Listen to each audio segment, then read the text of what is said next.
Rais wa Marekani Donald Trump amemzawadia marehemu Charlie Kirk nishani ya heshima ya uhuru wa rais, Presidential Medal of Freedom, tuzo ya juu zaidi ya kiraia nchini Marekani, ikiwa ni heshima ya kumbukumbu kwa mwanaharakati huyo wa mrengo wa kulia aliyeuawa kwa kupigwa risasi mwezi uliopita. Katika hafla hiyo iliyofanyika katika bustani ya ikulu ya White House, Rais Trump aliwasilisha tuzo hiyo kwa mjane wa Kirk, Erika Kirk, katika siku ambayo ingekuwa ni kumbukumbu ya kuzaliwa kwa Kirk, ambapo angekuwa akitimiza miaka 32.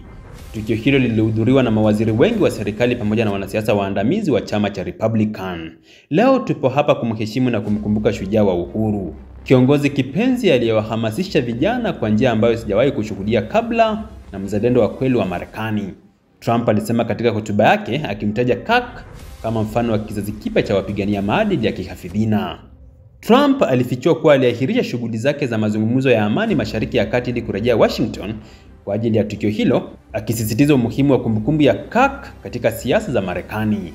Kirk, mwanzilishi wa shirika la vijana Turning Point USA, alijulikana kwa mtindo wake wa mijadala mikali na kwa kuwa sauti yenye ushawishi mkubwa katika siasa za kihafidhina, hususan kati ya vijana wa kizazi cha milenia na Gen Z. Mauaji yake yameibua mijadala mikali kuhusu siasa, usalama wa viongozi wa kiraia na nadharia za njama zinazohusiana na kifo chake. Kwa kupewa nishani ya heshima ya uhuru wa rais, jina la Charlie Kirk linawekwa miongoni mwa wanasiasa na wanaharakati waliotambuliwa rasmi kwa mchango wao katika taifa, ishara kwamba urithi wake utaendelea kuishi katika historia ya kisiasa ya Marekani.